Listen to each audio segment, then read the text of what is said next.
Caleb Rourke stood at the far end of the wedding hall, his old navy blue suit pressed but never new, a glass of champagne untouched in his hand, while the wealthy guests whispered among themselves that he had come here to watch the woman he once loved marry a CEO.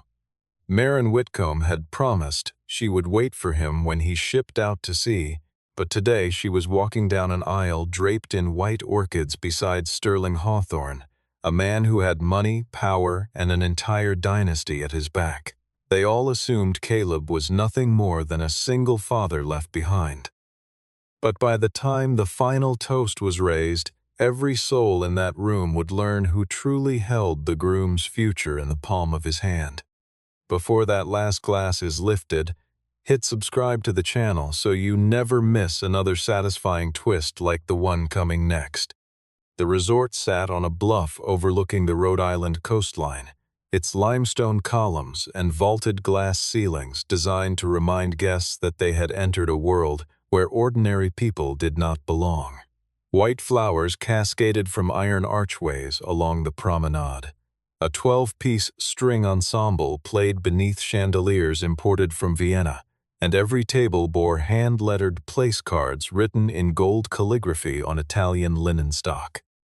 The guest list read like a Fortune magazine index: chief executives, senators, venture capitalists, a retired ambassador, and at least 3 names that regularly appeared on philanthropic galas across the eastern seaboard. Security personnel in dark suits checked invitations at every door, and a team of private sommeliers circled with bottles whose labels most people would never see on a restaurant menu. This was not simply a wedding. It was a declaration that the Hawthorne family considered itself American royalty, and everyone present had been invited to bear witness to the coronation of its newest chapter. Caleb arrived alone, his invitation folded neatly inside the breast pocket of a suit he had owned for more than a decade. The navy fabric still held its color, and his shoes had been polished until they reflected the chandeliers overhead, but nothing about him signaled wealth or status. A small pin on his lapel bore the insignia of the United States Navy, its gold eagle barely visible unless someone stood close enough to shake his hand, which no one seemed inclined to do. A woman in a pearl necklace glanced at him and asked her husband whether the resort had hired new valet drivers, and a man carrying a cocktail assumed Caleb was part of the security detail and pointed him toward the service entrance before he could respond. Caleb simply said he was a guest, produced his invitation, and moved toward the back of the hall without further explanation. His phone buzzed once in his pocket, a short message from his daughter Ellie asking if he had arrived safely, and for a moment the hard set of his jaw softened into something quieter. He typed a quick reply, slid the phone away, and looked up at the stage where the names Maren and Sterling were etched in gold script against a backdrop of ivory silk. There was no bitterness on his face, only the measured stillness of a man who had already survived worse losses than this one. Blair Kensington spotted him before anyone else in the bridal party did. She crossed the marble floor in heels that cost more than most people's monthly rent, a flute of champagne balanced perfectly in her manicured hand, and stopped just close enough for her perfume to reach him. She looked him up and down with the kind of smile that pretended to be friendly while sharpening a knife behind it. She tilted her head and said she could not believe Maren had actually invited him to watch her win, and then she laughed lightly, as though she had told a joke everyone was already in on. Years before, in a smaller world with quieter promises, Caleb and Maren had been engaged. He was still serving in the Navy then, stationed at a base along the Virginia coast, and Maren used to drive 3 hours on Friday evenings just to sit beside him on the dock and watch cargo ships drift toward the horizon while the sky turned copper and the salt air clung to their clothes. She loved his steadiness, the way he never raised his voice even when he was furious, the way he could fix almost anything with his hands but never bragged about it, and the way he would sit with Ellie on the porch steps, reading the same picture book for the 4th time, without a trace of impatience. She told him once that he made her feel safe in a way no amount of money ever could, and he believed her because she said it while half asleep on a Sunday morning, with nothing to gain from the words. Their apartment was small, the furniture secondhand, and the only decoration that mattered was a framed photograph of Caleb in his dress uniform holding Ellie on her first birthday, a picture Maren had taken herself. But Caleb's life was not glamorous, and he never pretended otherwise. He had a young daughter from a previous relationship, a schedule dictated by deployments and maintenance rotations, and a future that did not include mansions or stock portfolios. He offered Maren honesty, discipline, and a love that did not need an audience. But he could not offer her the life her family had already decided she deserved. Preston Whitcomb made his feelings about Caleb perfectly clear from the first dinner. He told Maren privately that she had not been raised to become the wife of a poor sailor raising someone else's child, and the sentence landed like a blade buried under fatherly concern. Preston repeated variations of that line for months, each time framing Caleb's simplicity as failure and his devotion to Ellie as a liability rather than a virtue. When Sterling Hawthorne appeared at a charity gala hosted by the Whitcomb family, everything shifted. Sterling was young, confident, devastatingly handsome, and backed by a family whose name appeared on hospital wings and university endowments. He flew a private jet, appeared on business magazine covers, and spoke about Maren as though acquiring her would complete a collection he had been curating since prep school. He did not merely pursue her. He systematically made Caleb feel invisible, referencing futures and lifestyles that a Navy man with a child could never provide. Maren did not betray Caleb in any dramatic fashion, but she weakened under the pressure of her father's voice and the dazzling architecture of Sterling's world. She returned Caleb's ring on a Tuesday evening and told him she needed a future that felt more certain. Caleb did not beg. He asked her one question, whether Sterling actually saw her or only saw the Whitcomb name. Maren did not answer, and her silence told him everything he needed to know. Now, standing at the edge of the ceremony as the string ensemble began the processional, Caleb watched Maren step into the aisle in a gown that caught light from every direction. She was radiant, undeniably so, but when her gaze swept the room and found him sitting at the farthest table, her smile faltered for exactly 1 second before she recovered and continued walking towards Sterling. Sterling Hawthorne knew Caleb would be there, and the knowledge delighted him in a way that revealed exactly what kind of man he was beneath the tailored fabric and practiced charm.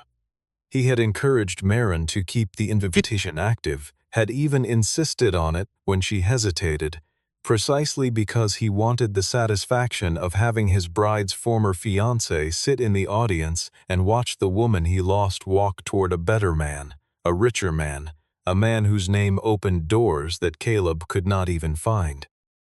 It was not enough for Sterling to win. He needed the losing side to be present, visible, and aware of the distance between them, the way a man who buys a painting does not simply hang it on his wall but invites the previous owner to admire it. So when the cocktail hour began, and Sterling spotted Caleb standing near a pillar with his untouched champagne, he crossed the room like a man approaching a trophy he had already mounted on the wall. He extended his hand in front of a cluster of VIP guests, smiled with practiced warmth, and said he was genuinely glad Caleb had the courage to attend, because not every man could stomach watching the woman he lost walk into a better life. Caleb shook his hand without squeezing and replied simply that he had come because Maren invited him. Sterling pressed further, asking about Caleb's work with the casual tone of a man who already knew the answer would disappoint. When Caleb mentioned he worked as a maritime technical consultant, Sterling repeated the phrase loudly enough for nearby guests to hear, then added with exaggerated admiration that going from the Navy to fixing ships and raising a child alone must require incredible endurance. Several executives chuckled behind their glasses, and Blair Kensington seized the opening, remarking that Caleb would certainly have interesting stories to tell his daughter about the night her almost stepmother married a billionaire instead. Caleb absorbed every word without flinching. He looked at Sterling the way a man looks at a storm he has already calculated the path of, and said that a man does not win simply because he is standing next to the bride. The sentence landed harder than Sterling expected, and though the groom maintained his smile, something behind his eyes tightened like a wire pulled too far.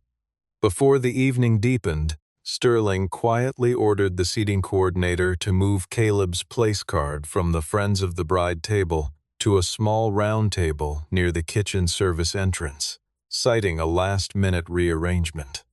Caleb understood the message perfectly, but he walked to his new seat without protest and sat down as though he had chosen the spot himself. The ceremony began under a canopy of white roses woven through a wrought iron arbor that framed the darkening ocean behind it, and the timing was deliberate because Sterling had demanded that the vows coincide with sunset so that the photographs would capture the golden light behind his profile. Maren walked the aisle with her father at her arm, her veil trailing behind her like a promise she was still trying to convince herself she believed, every step choreographed to the rhythm of a string arrangement that had been rehearsed for weeks, and when she reached Sterling at the altar, she smiled the way women smile when they are performing certainty rather than feeling it. The officiant spoke about partnership, devotion, and the merging of two families, words that in another context might have carried warmth, but here sounded like the terms of a merger being read aloud for regulatory compliance. From his distant table, near the service corridor, Caleb watched without expression, the chandelier light barely reaching his corner of the hall, and around him the other guests at the overflow table whispered their observations like spectators at a sport they found mildly entertaining.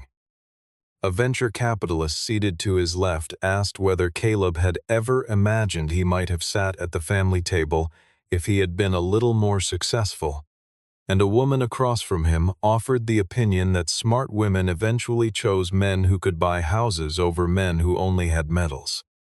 Caleb said nothing to either of them, but his silence was not weakness. It was the patience of a man conserving energy for a purpose no one in the room had guessed. He observed everything. The Hawthorne Aeronautics logo displayed subtly on the welcome backdrop behind the head table. The cluster of defense industry executives laughing with Conrad Hawthorne near the bar. The investors linked together in low conversation about a supply chain deal that was expected to be announced shortly after the honeymoon. Caleb cataloged each detail with the precision of someone who had spent years reading situations before entering them. His phone buzzed again, this time a message from Owen Calloway that read simply, "Files confirmed. If he makes a false public statement, we have everything we need." Caleb typed back 2 words, "Wait for toast." He set the phone face down on the tablecloth and returned his attention to the stage, where Sterling was rising to deliver his first remarks, thanking his guests and noting with a sly grin that today was the day the winner knew exactly where he belonged in life. Laughter rippled through the crowd, and Maren lowered her eyes just slightly. As the reception deepened, Maren tried to inhabit the role of the radiant bride with the conviction she had rehearsed in the mirror that morning. She smiled at guests, accepted compliments about her gown and her choice of husband, and posed for photographs that would later appear in society columns and lifestyle magazines. But the longer she watched Sterling work the room, the more he resembled a chief executive addressing shareholders rather than a husband celebrating love. He spoke constantly about deals, alliances, and the families whose support would carry Hawthorne Aeronautics into its next phase. And when he mentioned Maren at all, he described her as a perfect addition to the Hawthorne legacy rather than as a woman he cherished. He never once called her by a private name, never referenced a memory that belonged only to the two of them, and never noticed that her hands had gone cold inside her satin gloves. Maren remembered that Caleb had always known she preferred bitter coffee, that she grew anxious in crowded rooms, and that she went quiet instead of crying when she was sad. Sterling did not know any of those things, and on the night he married her, he did not think to ask. Blair found Maren staring toward the back of the hall where Caleb sat and delivered a warning wrapped in friendship. She told Maren not to ruin the most important day of her life over a man who could not give her a powerful last name. Maren said quietly that Caleb was not a failure, and Blair laughed and asked why. Then, he was sitting near the kitchen while Maren stood beside a hawthorn. The question cut deeper than Blair intended, or perhaps exactly as deep. Near the end of the dinner service, Sterling returned to the microphone with a surprise announcement that drew murmurs from every table. He told the guests that as a gesture of goodwill and sportsmanship, the evening would close with a special toast from Caleb Rourke, the man who had once been Maren's fiancé, so that everyone could witness the grace of a man who knew when he had been surpassed. The hall buzzed with whispered excitement. Maren's face went pale, because she had never agreed to this. Sterling walked to Caleb's table and placed a hand on his shoulder with the possessive familiarity of a man touching something he considered beneath him. He said in front of a dozen nearby guests that a truly noble man would not refuse to offer a blessing to the woman who had chosen correctly, and that Caleb's willingness to speak would prove to everyone present that he harbored no bitterness and accepted his place in the natural order of things. The trap was elegant in its cruelty. If Caleb declined, he would be labeled bitter and petty, a man too small to handle his own defeat gracefully. If he accepted, he would become the evening's entertainment, a defeated man performing gratitude for his replacement while the audience watched with the comfortable satisfaction of people who had always known they were superior. Preston Whitcomb joined the pressure campaign without hesitation, standing beside Sterling like a man who had finally found the son-in-law he deserved, telling Caleb to prove he was mature enough to acknowledge that Maren had moved into a life he could never have provided, and that holding on to resentment would only confirm what everyone already suspected about his character. Blair delivered a champagne flute to Caleb's hand with exaggerated sweetness, her smile sharp enough to cut glass, assuring him that no one expected anything grand and that even a few simple words would be more than sufficient from someone in his position. Caleb looked past all of them and found Maren's eyes across the room.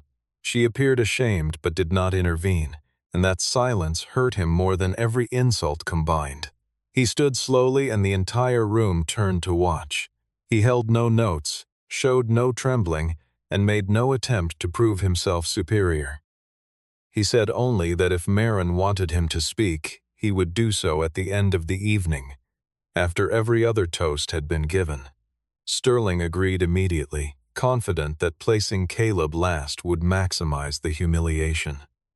As the other toasts unfolded over the next hour, Owen Calloway appeared quietly at the side entrance of the hall, and the two men exchanged a single glance that carried the weight of a conversation that had already been completed. What none of the guests understood was that the man they had dismissed as a washed-up sailor had spent the years after his Navy service doing something far more significant than repairing ship engines. During his final deployment, Caleb had identified critical vulnerabilities in the defense supply chain, weaknesses that allowed substandard components to pass through inspection and reach active vessels, instead of simply filing reports that would vanish into bureaucratic archives. He had built an organization designed to solve the problem from the inside. The Rourke Maritime Trust began as a small investment vehicle focused on port maintenance and maritime logistics, but over the following years, it grew into a quietly powerful entity that held controlling interests in transportation firms, harbor technology companies, and a critical segment of the naval supply infrastructure. Caleb never sought publicity for any of it. He chose to live modestly, to let the trust operate through legal representatives and advisory boards, because he did not want his daughter growing up surrounded by media attention and the corrosive politics of wealth. He kept his title as a technical consultant because it allowed him to do hands-on work, to inspect operations personally, and to evaluate the character of the people behind polished corporate presentations. Hawthorne Aeronautics needed a contract with a maritime alliance to stabilize its cash flow, and the final authorization for the supply chain segment did not rest with Sterling, did not rest with Conrad, but with the designated representative of the Rourke Maritime Trust. Caleb had already discovered that Sterling had inflated the company's veteran hiring numbers, concealed safety deficiencies in technical reports, and redirected a military family support fund toward corporate image campaigns. The deception that bothered Caleb most was not personal. It was the fact that Sterling had taken the service and sacrifice of veterans and their families and converted it into a marketing strategy, a glossy narrative designed to win government contracts while doing nothing meaningful for the people it claimed to honor. A message from attorney Lydia Hargrave confirmed that all documentation was prepared, and if Sterling made his claims publicly during the reception, Caleb would have legal standing to respond on the record. Caleb read the message, looked toward the stage where Sterling was about to speak again, and waited. Sterling returned to the microphone with the confidence of a man who believed the evening belonged to him entirely. He raised his glass to the Hawthorne family, to the Whitcomb family, and to the strategic partners whose vision would carry Hawthorne Aeronautics to what he called unprecedented heights.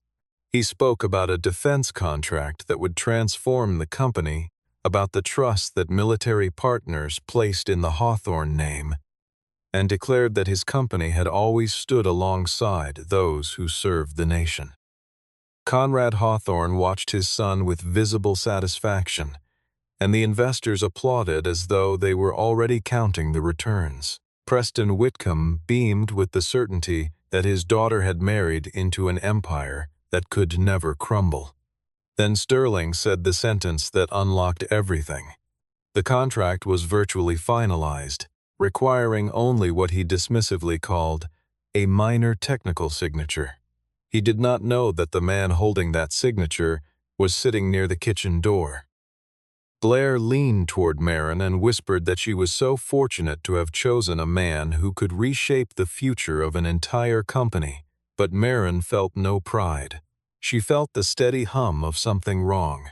The master of ceremonies then announced the final toast of the evening, introducing Caleb Rourke as a man who had once been part of the bride's past, and the room fell silent with the anticipation of witnessing a broken man fumble through his pain. Caleb walked to the stage under a ceiling of whispered amusement and open smirks, and not a single person in that room believed they were about to hear anything other than the awkward farewell of a man who had already been forgotten.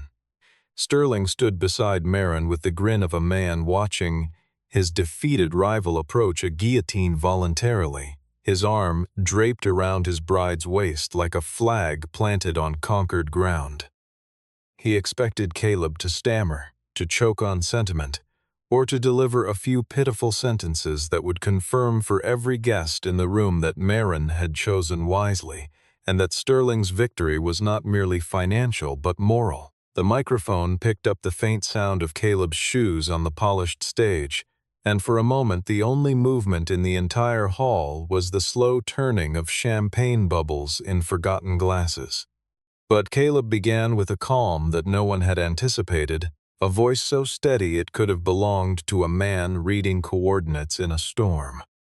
He said that Marin had once been the person who taught him that after war and loss and the particular loneliness of coming home to a country that had already moved on without you, a man could still believe in building a home. He thanked her for the years they had shared, for the Friday drives and the Sunday mornings, and the way she used to leave notes in his uniform pockets that he would not find until he was thousands of miles away, and he did so without accusation, without sarcasm, and without the slightest tremor of self-pity. Marin's composure cracked quietly, a fracture so small that only someone who had once memorized every movement of her face would have noticed it, because these were not the words of a loser. They were the words of a man who had genuinely released what he loved without losing himself in the process. He wished her a life in which she never had to perform happiness to satisfy someone else's dynasty, and the sentence rippled through the audience like a stone dropped into still water. Sterling's expression shifted, but he held his smile. Caleb turned to the groom and said he also wanted to congratulate the man who was marrying Marin, because any man fortunate enough to stand beside her should understand that she was not an ornament to be placed next to a family name. The air in the room changed pressure. Caleb raised his glass and said that he had once believed the most painful thing in life was being replaced, but that tonight he realized something worse existed, watching an intelligent woman be turned into evidence of someone else's ambition. The silence that followed was so complete that the clink of a single ice cube in a distant glass sounded like a gunshot. Sterling stepped forward to interrupt, but Caleb spoke first, his voice steady and unhurried, telling the groom he was not finished and that what came next concerned his company directly. Caleb set his glass down and drew a dark blue envelope from the inside pocket of his jacket. He did not read the entire document aloud. He simply stated the key facts, with the precision of a man who had rehearsed nothing because the truth required no rehearsal. He explained that Hawthorne Aeronautics was awaiting final authorization on a supply chain agreement valued at $420 million with a maritime aviation alliance, and that Sterling had referred to the remaining requirement as a minor technical signature. Caleb looked directly at Sterling and said that signature belonged to him. The room did not gasp so much as it stopped breathing. Sterling laughed and called the claim absurd, insisting Caleb was humiliating himself. Conrad Hawthorne demanded verification immediately. At that moment, Lydia Hargrave entered through the side door accompanied by Owen Calloway, and she confirmed in a voice that carried across every table that Caleb Rourke was the founder and authorized signatory of the Rourke Maritime Trust, the entity that controlled the most critical segment of the pending agreement. The man who had been seated near the kitchen was the man whose decision would determine whether the deal the entire Hawthorne family was depending on would proceed or collapse. But Caleb was not finished. He explained that the signature had not been given because his team had uncovered evidence that Hawthorne Aeronautics had falsified its veteran employment figures, buried safety failures in technical filings, and diverted funds earmarked for military family assistance into corporate branding campaigns. Sterling's face drained of color. The investors began exchanging urgent whispers. Conrad Hawthorne stared at his son with an expression that could have frozen steel. Caleb never raised his voice. He said he had not come to destroy a wedding, that he had come to offer a blessing, but the groom had just used the honor of men and women who served their country to sell a lie. Marin turned to Sterling and asked quietly whether it was true. Sterling hesitated, and his silence answered for him. Caleb announced that the Rourke Maritime Trust would suspend all authorization until Hawthorne Aeronautics submitted to an independent audit and repaid every dollar that had been misallocated from the Veterans Support Fund. Sterling erupted with the particular fury of a man who had spent his entire life being told he was exceptional and had never once been forced to consider the possibility that he was not. He called Caleb a jealous ex-lover exploiting a personal grudge to sabotage a wedding, a washed-up sailor who could not accept that the woman he wanted had chosen someone better, and he demanded that security remove Caleb from the premises immediately. But no security guard moved, because the room had shifted in a direction that Sterling's authority could no longer control. Caleb did not engage in the shouting. He stood with his hands at his sides, his voice unchanged, and said calmly that every document had been delivered to legal representatives and key investors before the reception began, and that if his motivation were jealousy, he could have released everything before the ceremony and spared himself an entire evening of insults. He had chosen to wait until Sterling publicly repeated the false claims because integrity challenged in private could be denied and dismissed, but integrity challenged after a public declaration in front of 300 witnesses could not be folded into a drawer and forgotten. Conrad Hawthorne attempted to contain the damage with the practiced urgency of a man who had survived corporate scandals before, suggesting the matter could be resolved privately through the appropriate legal channels. And Caleb replied that when honor is exploited publicly for profit, the correction cannot be whispered behind closed doors. The sentence landed with the force of a verdict delivered not by a judge, but by the evidence itself. Preston Whitcomb clung to the collapsing fantasy with both hands, insisting that Marin needed a man with real power and that whatever technical irregularities existed could be resolved without destroying an alliance that benefited everyone. And Caleb looked at him evenly and said that real power does not need to humiliate others to prove it exists. Owen Calloway then presented email records showing that Sterling had personally directed his communications team to use images of military families in promotional materials while internal memos referred to the program as a cheap, polished strategy. Marin's tears fell silently, but she did not collapse. She withdrew her hand from Sterling's grip slowly, deliberately, and the gesture carried the weight of a decision that no one in the room could undo. Marin stood at the center of the stage with Sterling reaching for her arm on one side and Caleb standing several feet away on the other, making no move toward her, extending no hand, offering no ultimatum. This was the detail that mattered most. Caleb had not turned his toast into a rescue mission, had not positioned himself as the romantic alternative, and had not asked Marin to leave her groom and return to him. He had simply given her the truth and left the choice entirely in her hands. Marin looked at Sterling and asked him one final question, whether he had married her because he loved her or because the wedding helped him secure the contract. Sterling answered with the kind of careful, layered response that politicians use when they cannot afford to say yes or no, telling her that love and power were not mutually exclusive and that she should not reduce their relationship to a single dimension. The evasion told Marin everything his words would not. She turned to face the guests, 300 people who had come expecting to celebrate perfection and were now witnessing its disassembly, and announced in a voice that trembled only once before steadying itself that the wedding was being suspended. She said the decision was not about Caleb, and she wanted that understood clearly, because she had spent too many months making choices based on which man offered the better life instead of asking herself what kind of woman she wanted to become.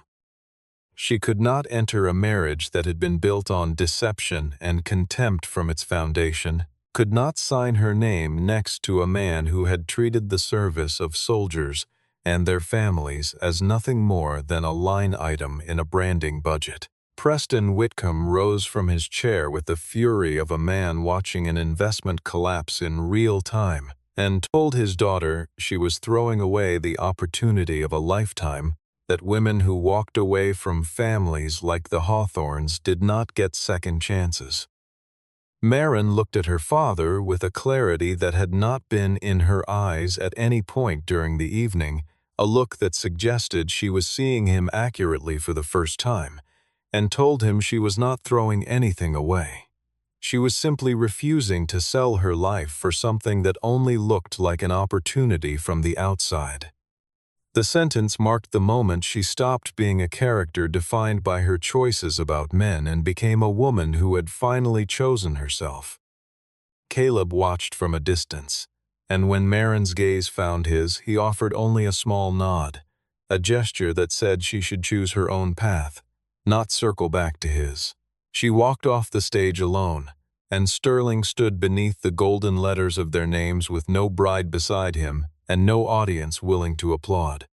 After Marin's departure, Conrad Hawthorne cornered Caleb in a private alcove near the terrace and made his offer with the controlled urgency of a man accustomed to purchasing solutions. He proposed financial compensation, a confidentiality agreement, and an honorary seat on the Hawthorne Advisory Board in exchange for Caleb's immediate signature on the contract. Caleb refused without hesitation. He said the issue was not money.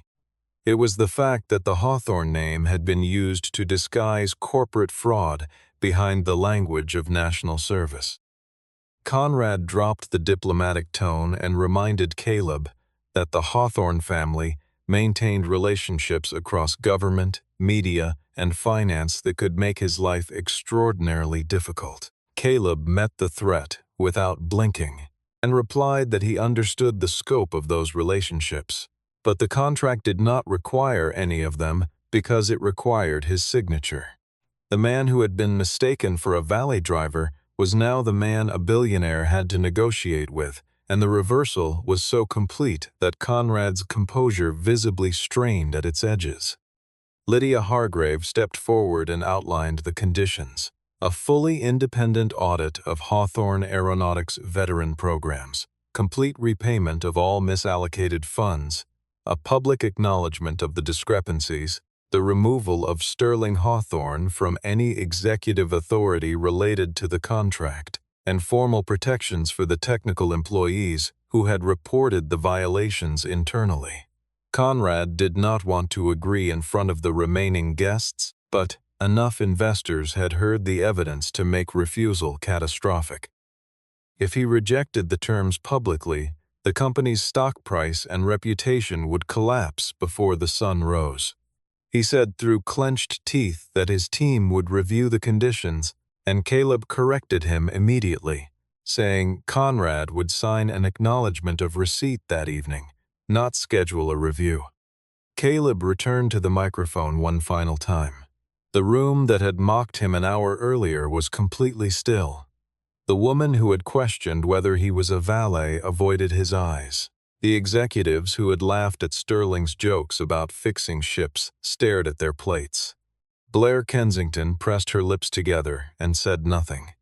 Preston Whitcomb sat frozen in his chair, slowly comprehending that the man he had dismissed as a burden was the same man who could have destroyed the empire he had tried so desperately to marry his daughter into. Caleb raised his glass, but this time he did not address Sterling, did not address Conrad, and did not speak to the crowd of powerful strangers who had spent the evening underestimating him. He spoke to Marin. He wished her a life brave enough to stop choosing according to other people's applause. He wished her a love that never required her to make herself smaller to fit inside someone else's ambition. He wished her peace. Marin cried quietly, not because she had lost Sterling, and not entirely because she had lost Caleb, but because she understood for the first time that Caleb had never been the small man everyone described. She was the one who had let fear distort her vision of him. Caleb set his glass on the podium, stepped down from the stage, and walked past Sterling without a glance. He did not stay to collect admiration or wait for apologies.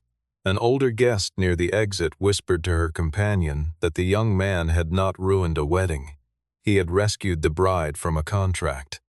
Several weeks later, Hawthorne Aeronautics entered a formal audit that uncovered exactly what Caleb's team had documented, and the findings were worse than even Caleb had anticipated. Sterling was removed from his position as chief executive on an interim basis pending the investigation's conclusion, stripped of signatory authority, and barred from representing the company in any government-facing capacity. Conrad Hawthorne, a man who had spent decades building a reputation on the assumption that no one would ever be powerful enough to hold him accountable, was compelled to announce a restructuring plan that included full repayment of the misallocated Veterans Fund, a complete overhaul of the company's military family support programs, and the appointment of an independent oversight board with authority to review all future defense-related contracts. The press covered the story with the restrained fascination reserved for dynasties that crack from the inside, and within a month, 3 of the investors who had applauded Sterling's speech at the wedding had quietly withdrawn their positions. Maren canceled the marriage officially, filing the paperwork with the kind of calm determination that suggested she had spent every day since the reception understanding more clearly what she had almost become. She did not return to Caleb immediately because the story of her life was no longer about choosing between 2 men, but about learning to stand on ground she had chosen for herself. Instead, she wrote him a letter in which she admitted that she had chosen status because she was afraid of a difficult life, that her father's voice had been louder than her own heart for too long, and that her fear had cost her the person who had loved her most genuinely. Caleb read the letter on a dock near the harbor where he was preparing to go home to Ellie, the salt wind pulling at the pages while cargo ships moved slowly across the horizon the way they always had, indifferent to the dramas of the people watching from shore. His daughter called and asked whether he was still sad. He smiled and told her not as much as before. Owen asked Caleb whether he regretted not pulling Maren away from the wedding that night, whether some part of him wished he had taken her hand and walked out of that hall with her instead of letting her leave alone. Caleb was quiet for a long moment, watching a tugboat guide a freighter toward the outer channel, and then he said he had not gone there to reclaim her. He had gone to make certain that a dishonest man could not use the honor of people who served their country as a stage for his lies, and that the families who had sacrificed more than Sterling Hawthorne would ever understand would not have their names attached to a fraud. If Maren found her way back to him someday, it would be because she chose to, not because he had rescued her from a burning building, and she felt obligated to stay.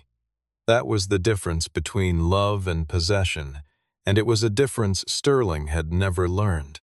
In the final scene, Caleb sat in a quiet office overlooking the harbor and signed the revised authorization for the Hawthorne contract after every restructuring condition had been verified and met, but the name on the Hawthorne side of the document was no longer Sterling's.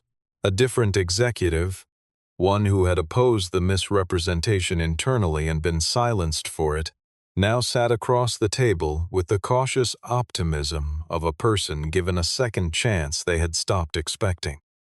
Caleb capped his pen and slipped it into the inside pocket of his jacket, the same pocket where he had once carried Maren's photograph. It was the same pen he had planned to use to sign his marriage certificate with her, purchased on a Navy salary from a small shop near the base because he wanted at least one part of the ceremony to feel personal. This time, it did not sign for old love. It signed for the truth, and for every person who had ever been underestimated by someone who mistook wealth for worth.